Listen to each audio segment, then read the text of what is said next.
2026 street projects, as well as the replacement of water and sewer mains that go along with that street improvement work.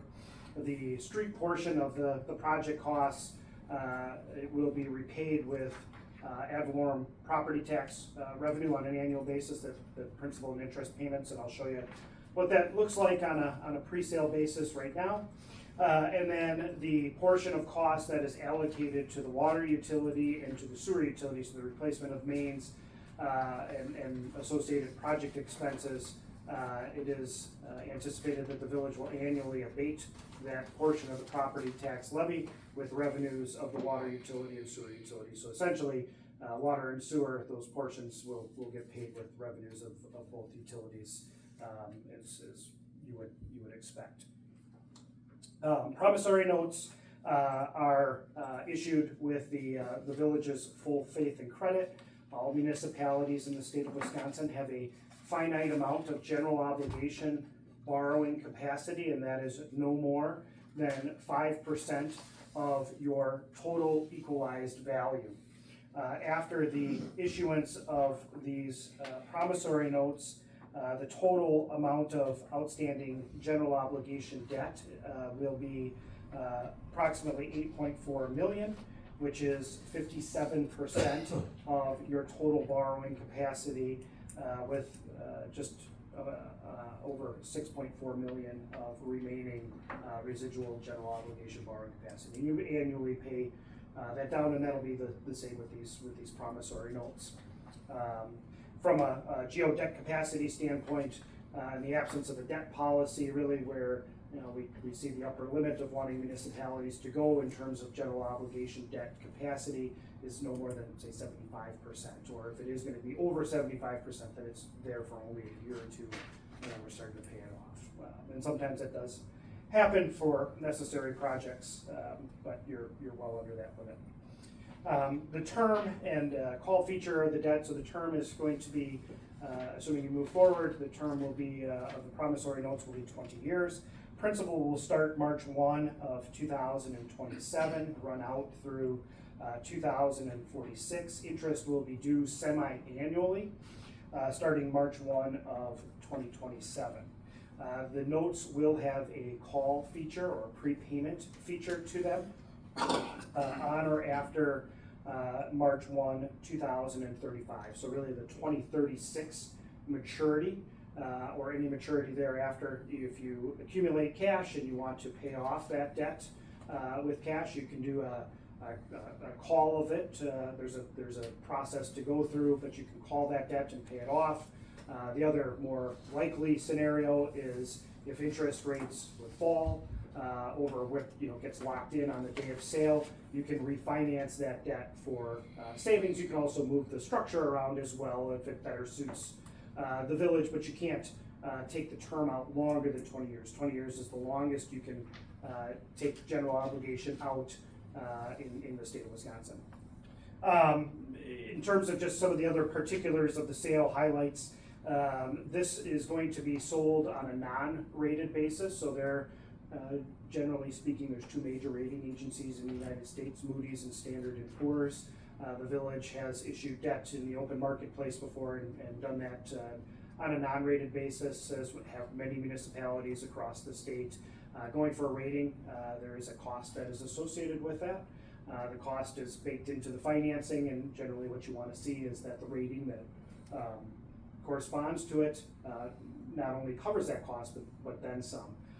Smaller municipalities with smaller tax base, it's not always economical to go through that rating process, but it's something that we're always looking at, and if the village continues to grow or if things change, it may be something worthwhile in the future. The other thing from a method of sale standpoint is we're recommending that this be done via competitive sale out in the open marketplace, as opposed to selecting a purchaser, an underwriter, or a potential bank, facilitating the sale on a competitive basis, which has been the past history of the village for larger financings, with the exception of what you're working on at the state level with the Clean Water Fund loan or something like that. Allows multiple underwriters or banks to bid on the village's debt.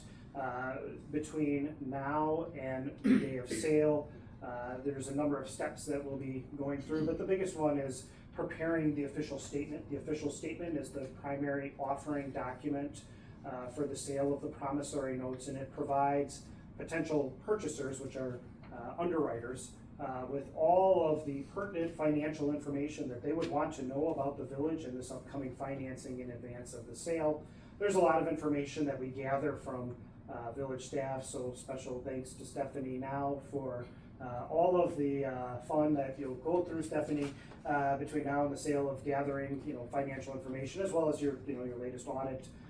All of that gets packaged into that official statement and is put out there for prospective purchasers to review.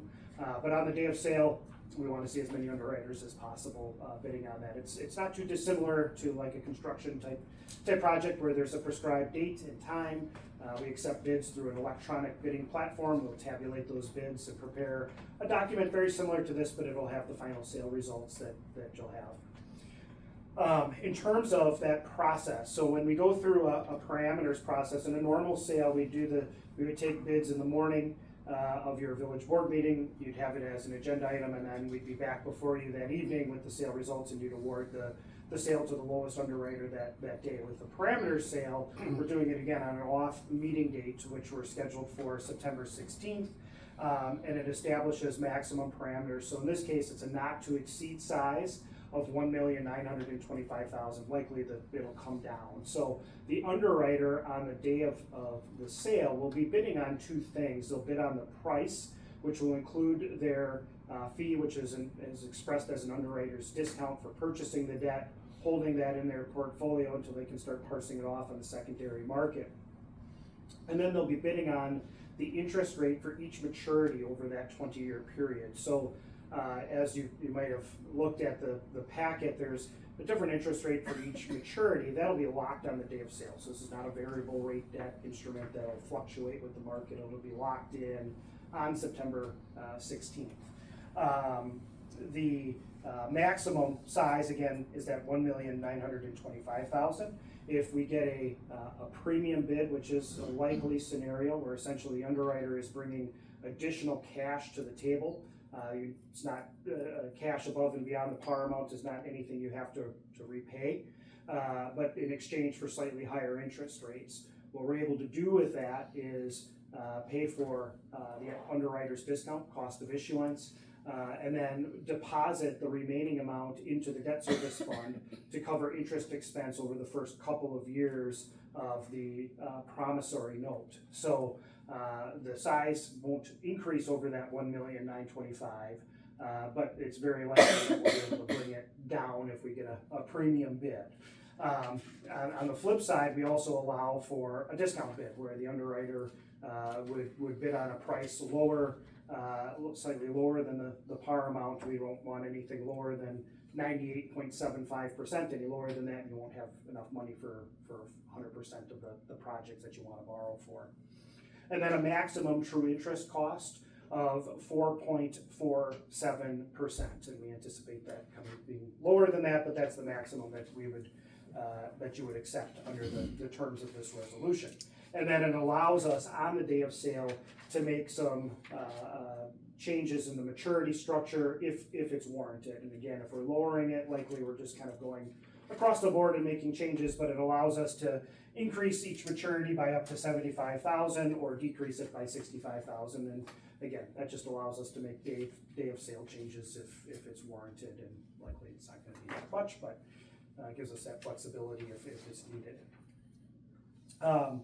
A few other things to mention in terms of just reviewing your existing debt. One thing that we are always doing on your behalf as your municipal advisors, looking at the existing debt in your portfolio and seeing what might be available for refinancing. The one that we very much have our eye on right now is the 2022 state trust fund loan, and quite honestly that has a mixture of projects that some are related to the tax increment district, some are related to capital projects purchased, so some as well as the fiber project that happened several years ago. So some of it is not tax exempt in nature and likely wouldn't be able to be refinanced on a tax exempt basis, but I think likely it's one that we'll continue to watch, or at least a portion of it. We may refinance just a portion of that debt related to the capital equipment piece. And likely, if you continue with the annual road projects, we'll look at it next year in conjunction with your capital borrowing, potential capital borrowing for 2027 or 2028 capital projects. So again, that's something we're always doing on behalf of the village. Continuing disclosure is another item that you're subject to, not only as part of this financing, but as part of the existing debt that you have outstanding. So that's something that you have us do on your behalf. This debt will also be subject to continuing disclosure responsibilities for that 20-year period. So every year you're filing, or we're filing on your behalf, a continuing disclosure report, as well as filing your annual financial statements out on the MSRB's repository site, which is known as EMMA.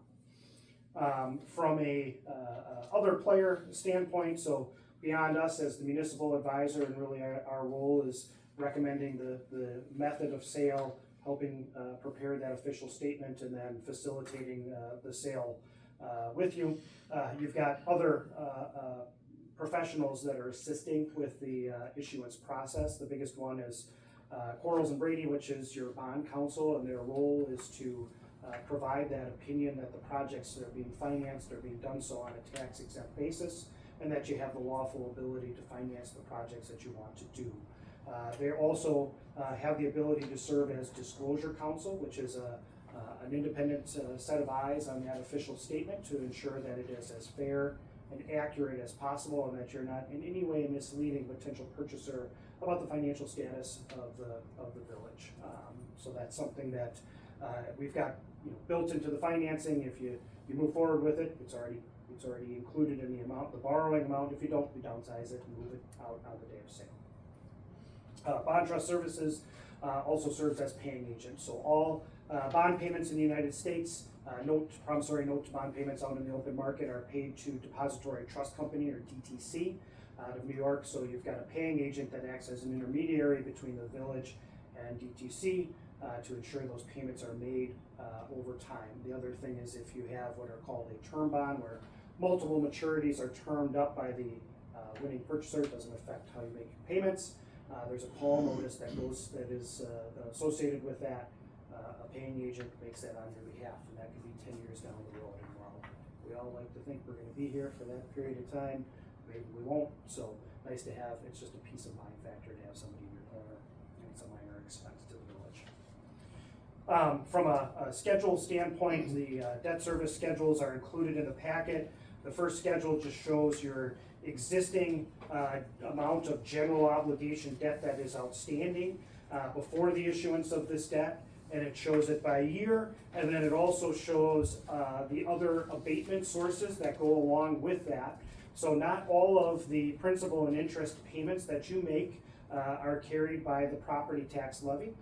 The water and sewer utilities have a portion of outstanding debt that is assigned to them, as do the two tax incremental finance districts of the village. So in 2026, the amount that of principal and interest payments that you had throughout the course of this year was just under $700,000, but about $277,000 of it actually hit the property tax levy. The rest is carried by those other sources. So the tax rate for debt, so if you think of your total tax rate, the total amount of that tax rate that just goes to pay existing debt is just over $1 per thousand, $1.05 per thousand. So we've got it just expressed in terms of $100,000 property. You can take that. It's nice and easy to then take it and do the math to your own existing home or business. The projects that are being financed in terms of the dollar amounts are shown on the second table, as is the amount of cash. They've got $200,000 of cash that you're using to offset the amount that you're wanting to borrow. So if you didn't have that, you'd be borrowing over $2 million. You'd be just over $2 million in terms of total borrowing amount.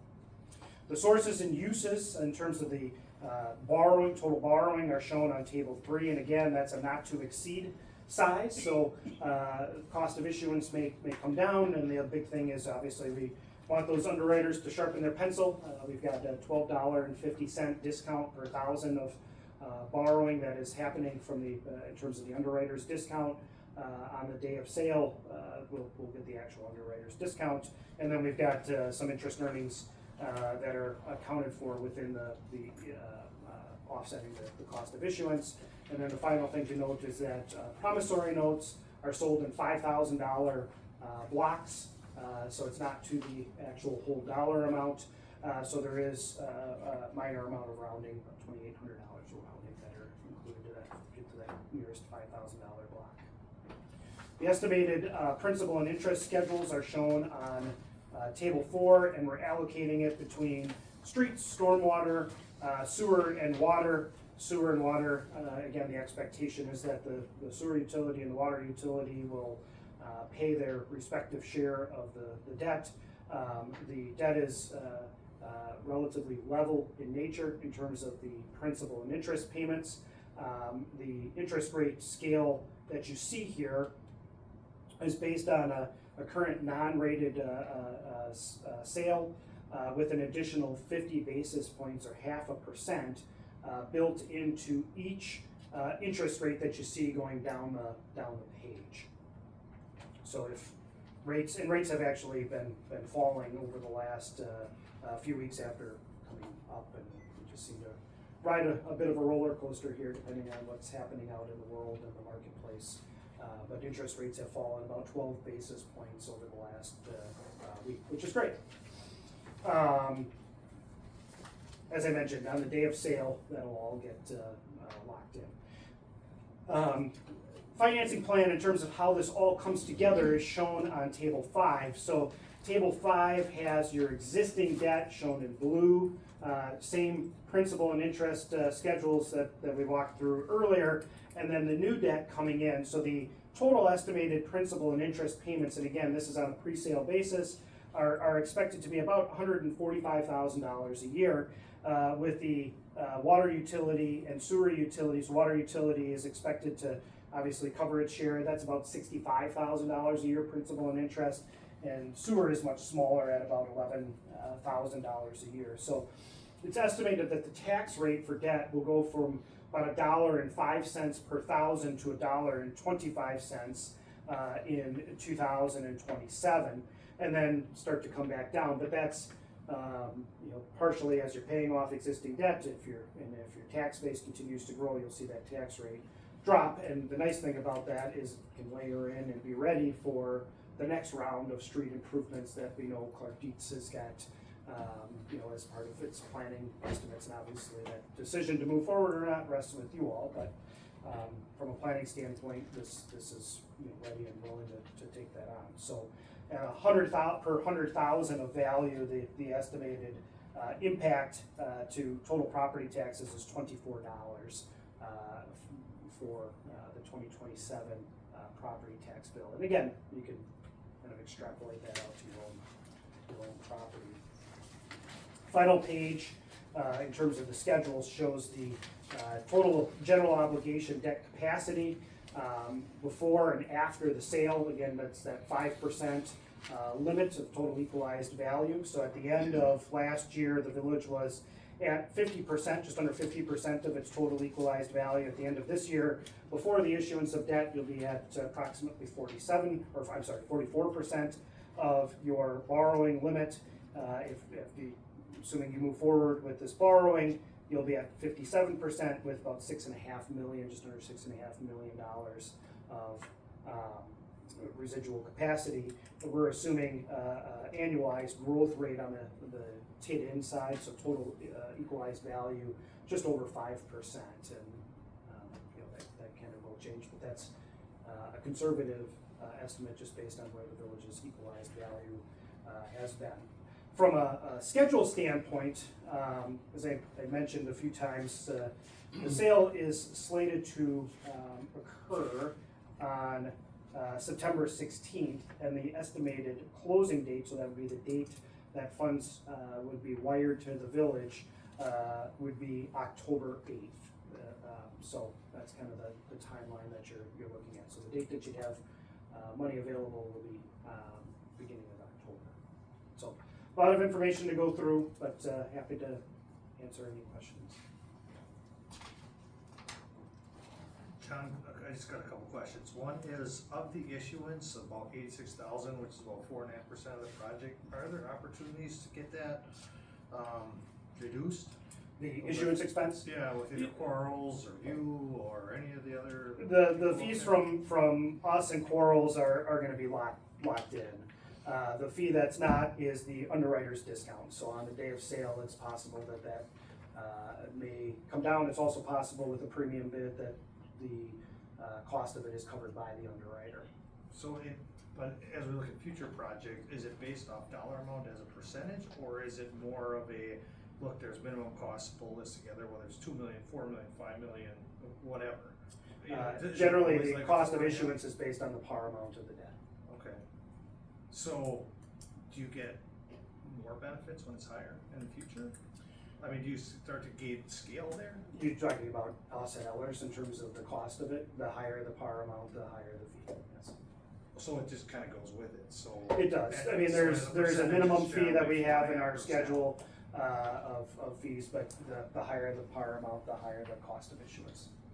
Yeah, I don't know that card from you. All right, the other question I had was there was some arbitrage language in the agreement somewhere. We can arbitrage those funds. Yep, you can absolutely invest those funds, and there's a temporary period where you can really try to maximize your interest earnings. So certainly we have arbitrage professionals on the team that will reach out to the village and talk through kind of the spend down requirements. Generally speaking, you've got 3 years to spend the money. It sounds like that won't be an issue based on timeline for construction, but while that money is in the bank, you can absolutely maximize your interest earnings. And obviously there's, So that language wasn't prohibited. I just read something about. there's restrictions on what you can invest in. All municipalities have those types of restrictions, but beyond that, you've got a temporary period of time to try to maximize your interest earnings. And is that taxable money then if your arbitrage that you earn? If you have positive arbitrage, so essentially what the IRS doesn't want the village or any municipality to do, so our tax exempt financing is a privilege extended to us by the federal government. Leave it at that. And really what they don't want you to, for the sole purpose of financing essential public purpose projects. So what they want is, for the village and any municipality to try to get the lowest cost of borrowing to do road projects in this case. What they don't want you to do is to borrow and then just, for the sake of trying to, then put it in the bank at a higher interest rate and let it ride. That's what municipalities used to do many, many years ago, and the federal government said, well, wait, that's not the purpose of tax exempt financing. So if you do have a positive arbitrage situation, you'd have to make a rebate back to the IRS on that. I know with the school district, we came out really well there, but there was money to be paid because of that. Years ago, back a couple of years ago, when interest rates were at their rock bottom level, arbitrage isn't something that you really even had to think much about in today's environment. It's obviously a little bit different, but that's the nice thing about working with us is we've got a team of folks that not only are there, but willing and happy to answer any questions about arbitrage that you'd like, and we'll just tell you ahead of time, bring caffeine to the meeting, because arbitrage is not the most fun topic to dive into. But generally speaking, you've got a period of time to maximize and earn interest to your benefit. Like, with the potential of about 8 million, you said might be left for borrowing rates. The remaining geodebt capacity. Yeah. So what about when it comes to the wastewater treatment plant, is that different? It is different. So the wastewater treatment plant is going to be financed through the state through the Clean Water Fund loan program, but you'll pledge that as a revenue bond of the village. So revenue bond debt is backed by the revenues of the pledged utility. So in this case, the sewer utility. So what you're saying in this case, the state, which would be the holder of the debt, the purchaser of the debt, is that for the life of it, we'll make sure that our user rates and any other revenues coming into the sewer utility are sufficient to, one, pay our operating and maintenance expenses, and then the amount of money that we have left over is anywhere between 110 and 125% at a minimum of the principal and interest payments on not only that clean water fund loan, but any other revenue bond debt that you have outstanding. So how is that impacting with the wastewater treatment plant coming in the future here? Because obviously we have that debt to pay, we'll have adding this debt onto that.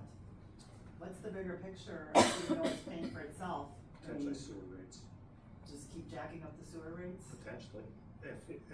He'll do the calculation to see where we're at today and see if that formula works. Yeah, and that is included in the packet based on this, this financing, the water sewer, the sewer amount is obviously pretty minor, compared to the total borrowing amount.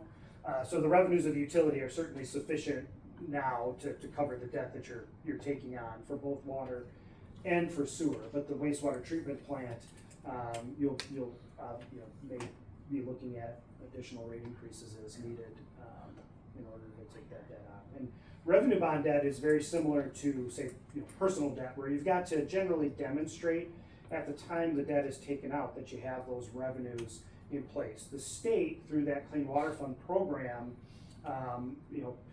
does allow for some exception to that, where they allow, provided you have a resolution or some official documentation that the rates are, committed to by the board, allow you to step those rates up to the substantial completion date of the project and the taking on of principal and interest payments.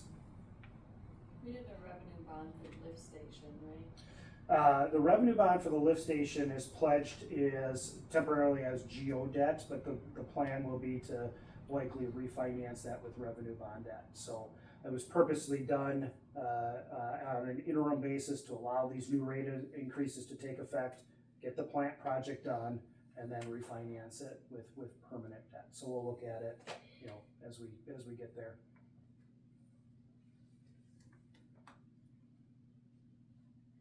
If they do call early, if the village chooses to call early, will there be assistance to the clerk to help with calling that debt early? You mean if they choose to prepay? If they choose to, if they choose to call the bonds in early? Yeah.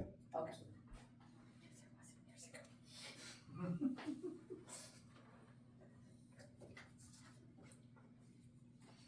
Yeah, cash calls are. Yeah, but there was many years ago, there wasn't. No. So I just wanted to make sure this time around, You know where to find us.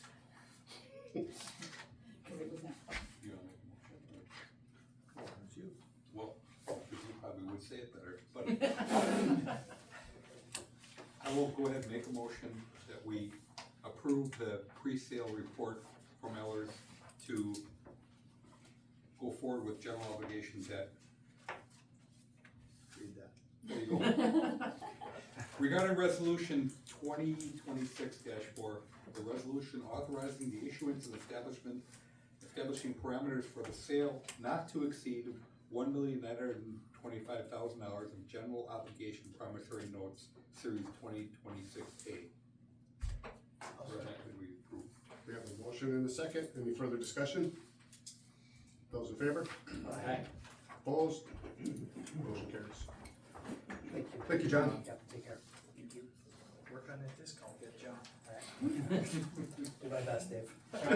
I promise. I'll never stop asking. I know it.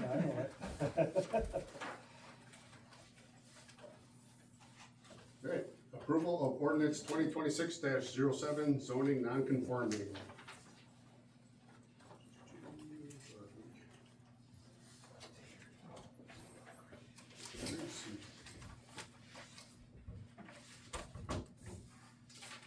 This has been gone through planning commission for a while. The attorney also made their recommendations on it. This is letting non-conforming areas start repairing things in their house that they couldn't do before because of our ordinance.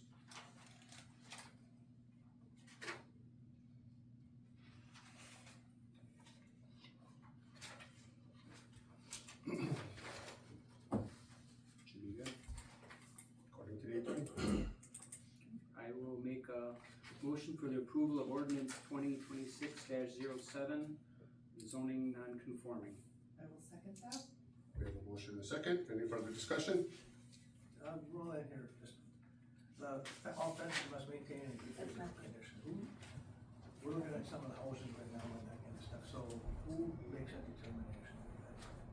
Well, this is so they can actually fix it. Yes. Before they couldn't do it. For your- Oh, okay. So we, but that's in item E on the agenda, and we're at item C. Just saying we're jumping ahead to Yep. fences. Any other questions? Those in favor? Aye. Opposed? Motion carries. Approval of ordinance 2026-16, special allowances. Refresh my memory again, Stephanie. This is in, along with the The non-conforming. non-conforming, correct, yeah. This is specifies 1 and 2 family Yep. residential. What was the concern on this, or what was the problem, or why the change? Just, I'm not familiar. So some of the older homes, they do not comply with our new, zoning ordinance, so like square footage of house. If they got damaged in a storm, they wouldn't have been able to possibly rebuild because it didn't meet our current zoning. Garages is another example. Right. Yep, so we're making it now so they can actually repair and, Okay. They'd be allowed not to have a garage, Yeah, like, because they didn't one- have one prior. For 1 and 2 resident homes. Correct. Okay, Yep. So, single family and double, okay. And there's something different then for like a fourplex, or those, that, yeah, that was already, multifamily, that was already covered? correct. Okay. That's Yeah, this is more just why they- non-conforming areas. Okay. Seems to make sense.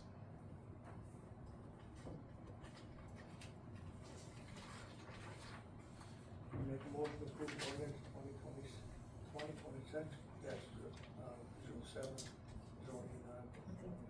16. It was 2026, special, 16, I'm sorry, I say something. yeah, 07 for special allowances. I will second that. We have a motion and a second. Any further discussion? Those in favor? Aye. Opposed? Motion carries. Approval of ordinance 2026-18, fences and walls. So this one we brought back, so temporary pools would need a security fence if they're under 4 feet tall. Or more than 18 inches and less than 4 feet tall, 4 feet tall. And the ladder removed if they're over 4 Oh, feet, correct, right? If they're over 4 feet tall, the ladder has to be removed? correct. Or flipped up or whatever. No, we did it, I think it reads, from how I read it, is that no matter what, you'll have a temporary fence. Okay. No ladder, we pulled Okay. the ladder up, ladder in, all that is out right now. That's how I read it. If you guys didn't read it that way, let me know, but that was my final review. I didn't see any language regarding ladders on temporary. So if there's a temporary pool and it's 5 feet, now you're gonna let a kid who's taken off from home and is attracted to water, call up a ladder and get in the pool?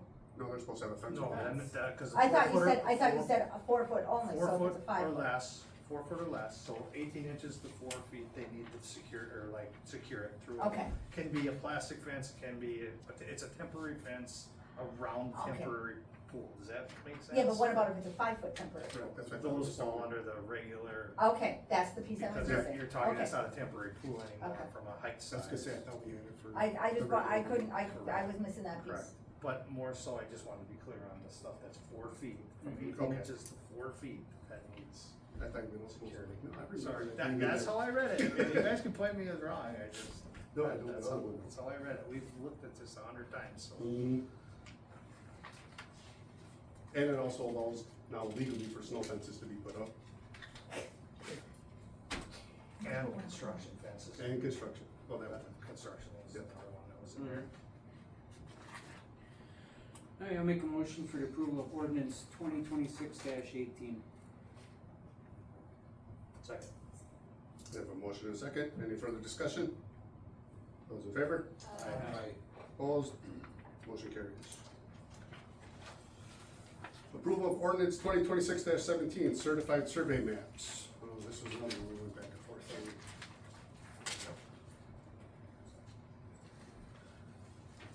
So this is saying,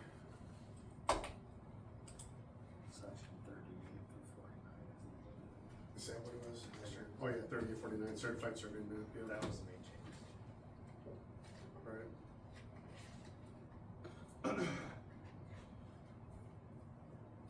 So you need a certified survey map for construction, it can be drawn on what you're doing to acquire the permit application.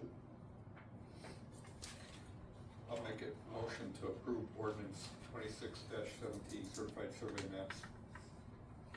I'll second. Motion and a second, any further discussion? Those in favor? Aye. Opposed? Motion carries. Approval of Fifth Street pavement replacement. This is where I thought we had 200,000 years back. Okay. Yep. That's what I was confused before. So yeah, so Peter and Public Works all met, and we have allocated money, which will cover the three projects that we, proposed. And with the blessing, we'd like to move ahead with that. First one would be Fifth Street, just a little alley there. And that would be, this would be, for $13,645, and that would be the highest that it would be. We'll do each one individually. Yeah, Yeah, okay. I would make a motion to approve the Fifth Street pavement replacement for $13,645. I'll second that. We have a motion and a second, any further discussion? Just, it's coming from the roads account, correct?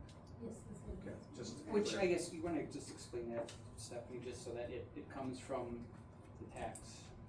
Oh, right, so as we know, like, the current project that John was proposing is coming from taxpayer funds. The funds that are paying for these projects are funds we receive every year from the Department of Transportation as well as Sheboygan County. So we've been putting it all in savings in anticipation of these particular projects, so it will not affect the tax levy, everything will be paid out of savings. Thank you. I have a question on that. Will it be curb and gutter on each side too, or just back up? Not on Fifth Street, Nope. that's just going straight up. That's it, all right. Yep. Got a quick question, is there any reason why that's even in existence anymore? No, I'm serious, I'm not being facetious. Well, there is the. I mean, you went from two-way to one-way, and it's still awkward as hell. And frankly, if you've ever tried to use that going the way it's allowed to go now, on a winter day, whether the city cleans it or not, it's a skating rink, you can't do anything about it. Cause water drains off the lots there and refreezes and it washes off the brine, and either way, I'm still curious why that's even in existence, because it just seems like, There is the. seems like driveways off. a sixth There's- finger. Yes, two There's- driveways. There's two driveways off of it. I stand corrected, that's right, Yeah. because I didn't think. One on each side, correct? Yeah, one So, on I each mean, side. and I No, know I it- get that, I didn't think It is that a through. little, Clumsy? and yeah, I mean, and I look at it, I know we've talked about it, the one way going up or down, but I think either way, it. so Well, you're it coming dawned on down- me, those folks have no other options. Yeah, so- I know, I mean, it's You still just, go down it. yeah. It's still driven both ways. No, one way. I know it's a one-way street, I can tell you it's still being driven both ways.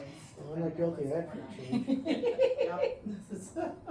Anyway, so yeah, that's, where this money would be coming from, and we just figured that little stretch, we wouldn't have to worry about this, then we're done. Okay. So, I think we have a motion. And a second. Any other discussion? Those in favor? Aye. Opposed? Motion carries. Alright, and then the. Approval of industrial drive pavement replacement. Now I'll talk. There Now you I'll go. talk. Yes, so this is the other one, if anybody has driven down industrial. yes, and now that, Times or Sheridan is no longer really there, traffic is less, but that road is shot. It's in bad shape. So this would be another road that we thought would be good, if we can do it, and there too, there's no curb and gutter, and there too, then it would be done. And that bid came in at $173,054. That'd be coming out of the same fund, right? Yes, all this is out of the same fund that's already, yep, And I believe one more point is there's no sewer and water underneath, so we're not worrying about having to dig anything up and repair. oh, there's one little bit, but The yeah, culvert, yeah, but other that's than that. next, so yeah, so, I make a motion to approve the industrial drive pavement replacement request as presented. I'll second. Are there driveways on there that are only available through industrial drive, like Sheridan, they have other ones? Bertram, does he have to come in either, you know, so are there all? it won't, they'll be, this won't be, Okay. there won't be an issue with them getting in and out. I mean, it's not like they have big semis and, I mean, Right. if somebody would have to get an AJS or Hankscraft or whatever, they can still come in the back way. Yeah, they can, and, yeah, that won't be an issue. I'm sorry, we had a motion, did we get a second in that one? Yep. Okay. Any other discussion? Those in favor? Aye. Opposed? Motion carries. And approval of industrial drive culvert replacement. And so with that, industrial, the only, underground that we would need to do is put in a new culvert. That needs to get replaced, obviously that's original. So, net bid came in at $3,094 for that. I'll make a motion. $3,090, $3,094. $94 coming out of the same fund. Yep, everything is, so with that being said, maximum would come in at, would be at $189,793. Would be the most, and we have 200, we have, it's well covered. And obviously that fund will be getting replenished again, so it's not like we're completely draining this, still have a little bit left over. And when we say replenished again, it's like 30,000 a year. Yeah. kind of thing. No, It's- But- we receive an additional 146 every year between the state. I thought we were like, oh, with the state, the Yeah. Counties is only Yeah. How much did you say? 46? 146 from the state. Yeah, but the county county is is- like 30,000, Yeah, something like that, right, Bill, some-ish. 33, 35, somewhere in that range. I'm gonna continue that motion. I'll second that motion. Motion and a second, any further discussion? Those in favor? Aye. Opposed? Motion carries. Thank you.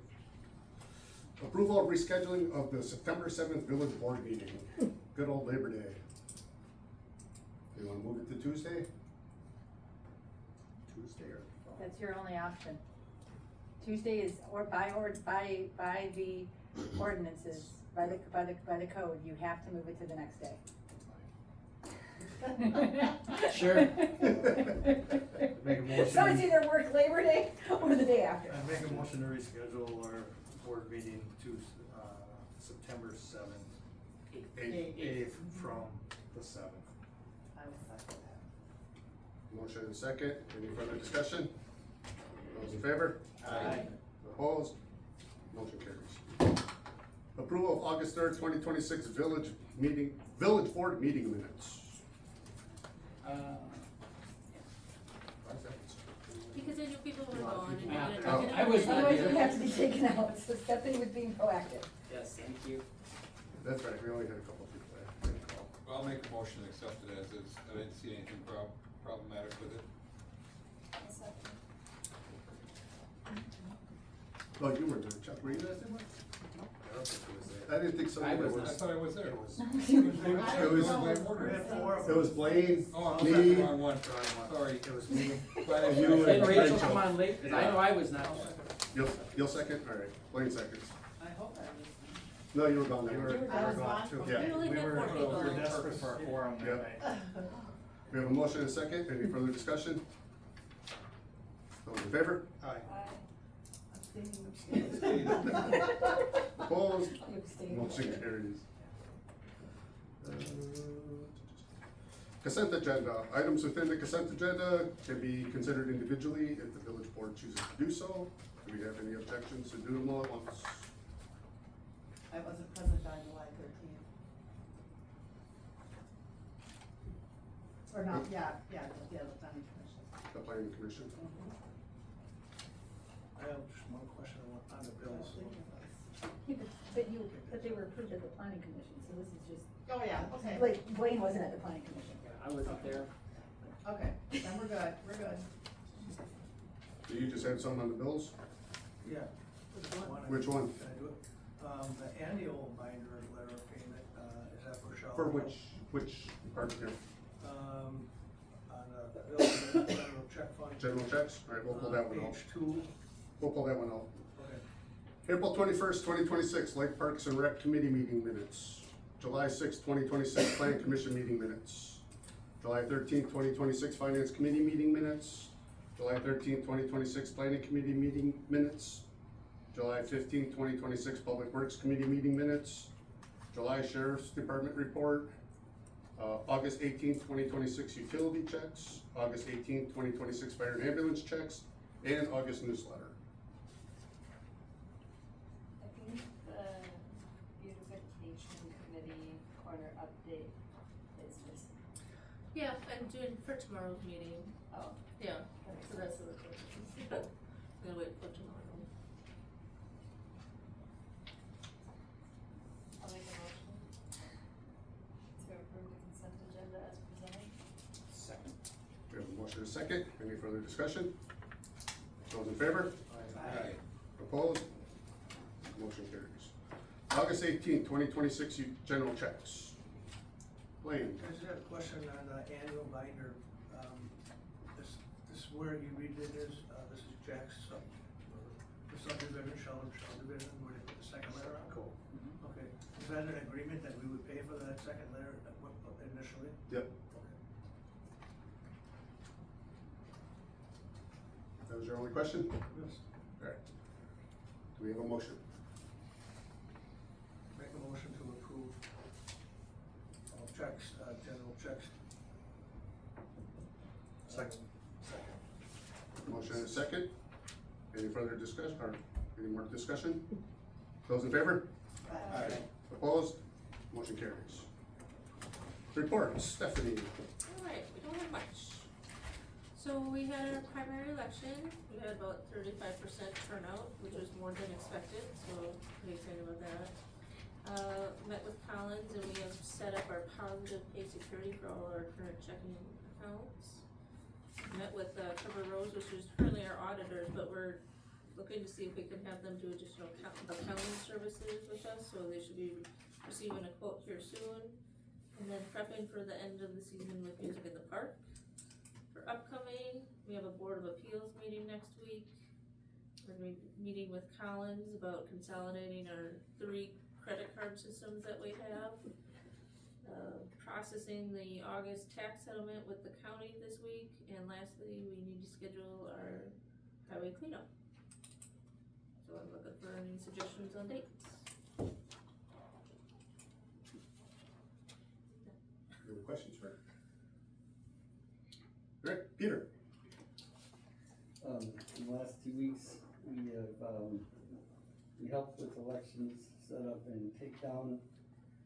We've been doing some storm, manhole and inlet repairs, ahead of the upcoming road project, for things that would not be included in the road project.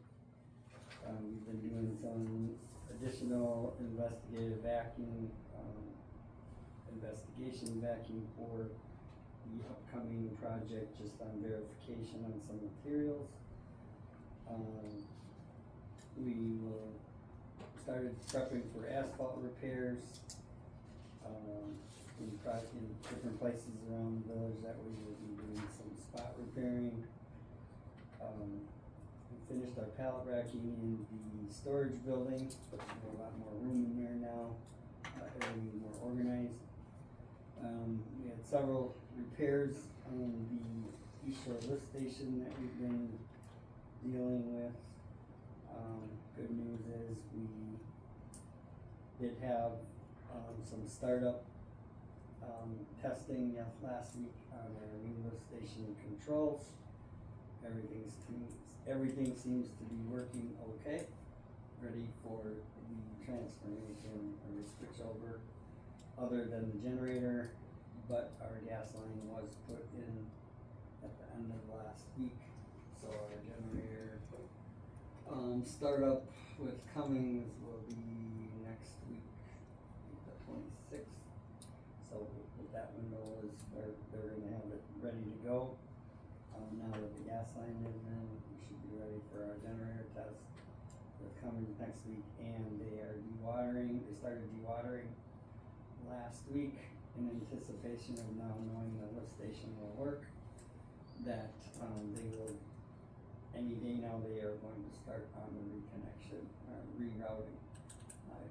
They figure about 3 days of underground work, and they would have it rerouted to the new lift station, and we would be running on that. So now it's up to their schedule, if they have enough dewatering done over there, that they can start the underground work. And then they'll continue on with that as far as the abandoning. Once that's done, then the abandoning of the old lift station, the repouring of all the curbs and driveways, and then the cleanup of the trees and the restoration of the grass and everything on the side of the road. So they're hoping within the next several weeks we get most all that done. There may be a delay on the paving, but they're looking into other paving contractors if Northeast can't get it to it right away. But at least from what it sounds like, all the curbs, everything will be done other than the paving of that one lane. And if we have to live with it for a little bit being gravel, at least everything will be working. And we will be on the new lift station. So right now we're just waiting for the dewatering, and then they'll start digging again. And then, like I say, the generator will be up and running by next Wednesday. Next Wednesday it should be our one. So that's good news. Generator start, and then upcoming, besides the generator, we will be working on weed spraying, continuing with the asphalt patching, doing some more storm cleaning and tuck pointing around some of the inlets. And then, we are looking into some, putting, power, underground to assign it to Cody Park. We'll be doing that in-house, and then working on some of the lighting in the parks, timers and things with the parks building, getting them all on timers for lights, so they will all go on and off at certain times, depending on the time of year. So, and when the park closes. Peter, with that culvert, you get a hold of Dustin then, so we get that culvert in as soon as possible? Yep, I'll call him So tomorrow. that it can settle Yep, he wants to get going as on much it. as possible? I told him it would be tonight, and I'd know tonight, and if they can get going on as quick as possible. Yep, that wouldn't take much to get No. that in, but at least have it settle as much as we can Yep. before we pave it. Yep. Yeah, and then, yeah, we had brought that up too, about the weeds, as you get time, the weeds on the Yep. sidewalk, yeah, so, that was brought up, so. That was it? Anything else for Peter? I'll talk to you. Okay. All right, month of July for the fire department. We had our EMS training on July 6th. We did actually fire and EMS joint drill. There was a water rescue at Bob McDermott Park. Our meeting was on the 13th. We did some work detail at the firehouse on the 27th July. Fire calls, we had 5 fire calls in July. July 1st, we had a vehicle accident in the town of Sherman where our rescue and ambulance went to. July 2nd was smoke in a residence in the village of Random Lake. Engine and ambulance went. July 5th, auto crash notification in the town of Sherman. Our rescue and ambulance went to that. July 18th, we did a welfare check in the village of Random Lake. Our squad and ambulance were dispatched to that. July 25th, outside fire in the town of Sherman. Engine and ambulance responded to that. 36 ambulance calls in the month of July, 17 in the village of Random Lake, 10 in the town of Scott, 7 in the town of Sherman, and 2 in the village of Adel. Miscellaneous items, we had a couple that attended, a couple firefighters went to the Eastern Wisconsin firefighter meeting in Cleveland. And we ran the beverage for the beach bash. The auxiliary ran the beverage for free music in the parks. We had our picnic set up. We ran the Random Lake Fire Department auxiliary picnic. And then we had the big cleanup from the weekend. Anniversaries, we had Kathy Topping at 15 years, Andrew Martin's 11 years, and Jacob Williamson 5 years. Thank you, sir. Anything for Pat? Bill, your turn. Well, when I was trying to figure out what to talk about tonight, If you have anything. all that I can think about is the county board budget, because that's what we've been doing for the last month and for the next 2 months. So then I was putting together my expense report for meeting attendance, and I thought I would just take a few minutes to tell you what I did during the last reporting period. And the reporting period isn't a month, it's from the 15th of one month to the 14th of the next month. I attended 1 county board meeting, 2 finance committee meetings, 2 health and human services committee meetings, 2 budget meetings with the department head, the administrator, and the finance director, 1 regarding the Health and Human Services Department and 1 regarding the Veterans Service Department. I am the county member on the Monarch Library Committee, which is a 4 library oversight committee. I attended the finance committee for the Monarch Library and also the bookmobile finance meeting. I also am the county president of the Wisconsin County Utility Tax Association, which is a group that lobbies to ensure that all of us, municipalities, counties, everybody, gets the proper utility tax. And we met in Ozaukee County last month and toured the data center, which was quite interesting. I also am a member of the Health and Human Services WCA Steering Committee, which advises the state legislature on laws that we'd like to have changed to provide better services to people that use our department. And I also attended 1 WCA County Mutual Claims Committee meeting. WCA owns an insurance company that provides liability insurance to counties, and the claims committee decides that if a snowplow hits a car, whether we should fight it or pay, which is kind of interesting. In addition to that, I attend all my municipal meetings, a Sherman meeting, a Scott meeting, and usually 2 Random Lake meetings. So when I ran for this job 38 years ago, I thought, county board, they meet once a month. That's only 1 meeting a week. Well, it turned out to be a little different. But I thoroughly enjoyed the job, and in future months, I will try and report on major issues that come before the county legislation we passed. The current kind of aggravating thing that we're dealing with is that with the new accounting system, the highway department has not been able to bill municipalities. So I believe the state owes us in excess of $1.5 billion. And you and I, all the municipalities, owe another $3.5 million. And we're trying to get that resolved, and you know all about it. Bill, Take your time on that. Who helped with that implementation, Bill? I don't even remember the name of the company. Yeah, we had a new finance director. The highway department apparently had some very interesting accounting systems internally. And we had some turnover there. Yeah, right, I'm not blaming Yeah, anybody. no. It just- Everybody's it pointing was- this way, and I keep saying, well, what about the $15,000 in interest we're losing on this money we're not getting? But I'd be happy to answer any questions you might have. You said all that money, that's money owed to the county? Right. Sheboygan County? Right. Outstanding. Outstanding. Sherman, well, I think now we have been billed through March, but we haven't received a bill since March. We had significant road work done. we'd like to know how much money we have left in the till. Nothing. It's all gone. Yeah. It's all gone. So if you wanna imply the county, now is the time to do it, because you might not have to pay for quite a while. Well, Don't it's a put that on mess, yeah, paper. it's. Don't forget it. But I enjoy the job. Thank you for continuing to elect me. Thank you. No cigars? Alright, yeah, I did talk with Tom this morning. We have our bi-weekly call, and he was saying that all the utility work for that lift station should be done this week. That's the last they heard. I wanna thank you to the office, the DPW workers, the poll workers, the fire department for all their help with the election.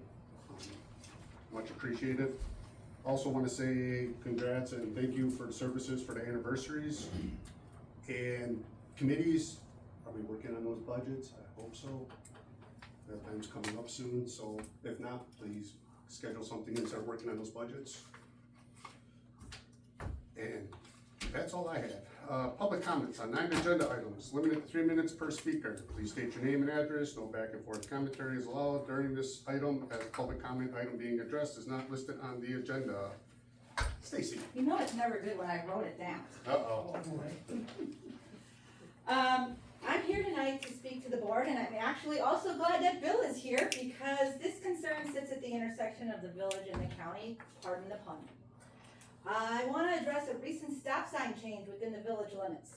Specifically, the removal of a stop sign for southbound traffic at Allen, at Western. I understand traffic patterns change. I understand recommendations are sometimes there for valid reasons. But in my profession, there's a reason I asked Bill the question that I just did. I implement change for a living. And the most important piece is to understand how you're going to get adequate communication through a method that actually is going to reach the people it needs to reach. My concern isn't that a change was made. My concern is that a long-standing traffic control was removed without any kind of clear, visible warning that residents and drivers deserved for a change directly affecting public safety.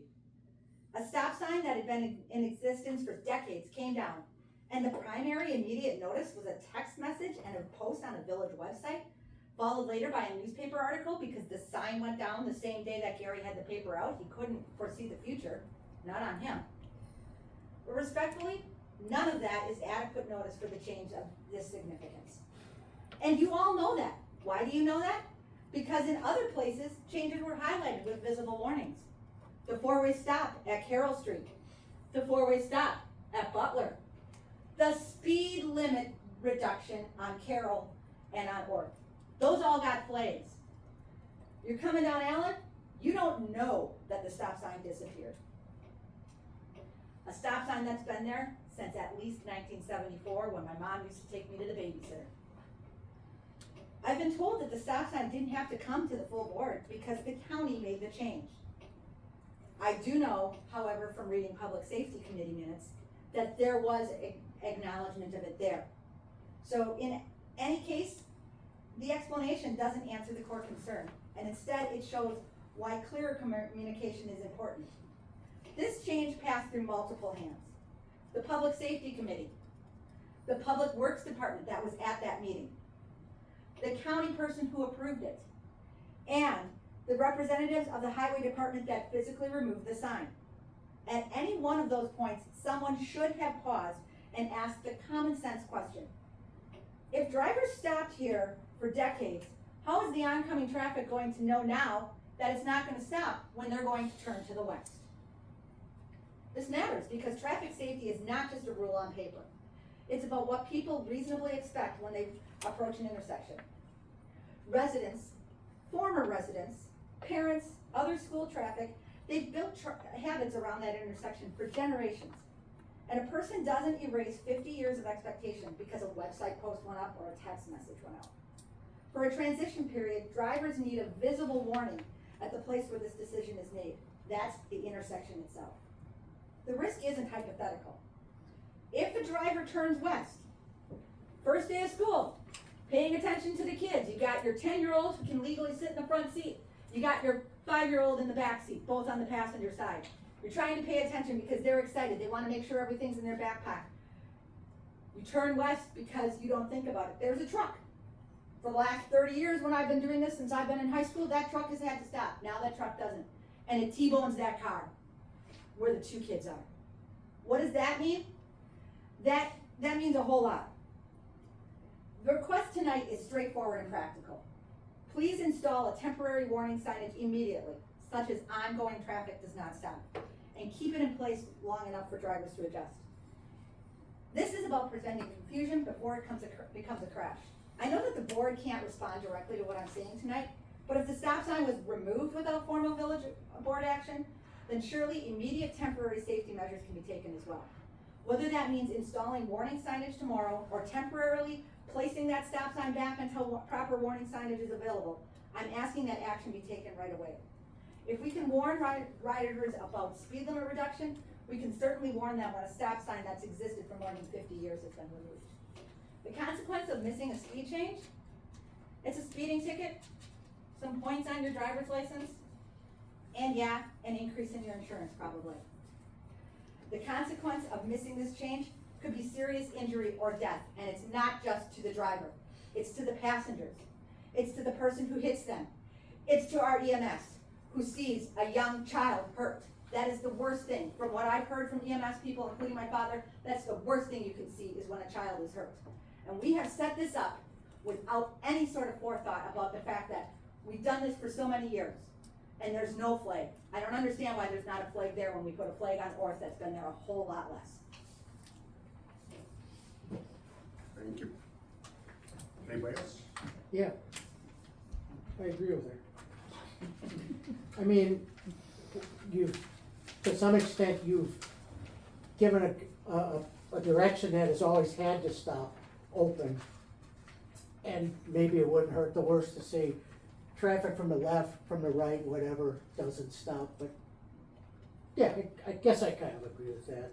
As far as the rest of the stop signs, it's always like a box of chocolates, I never know where a new one's going up, but I kind of agree with her.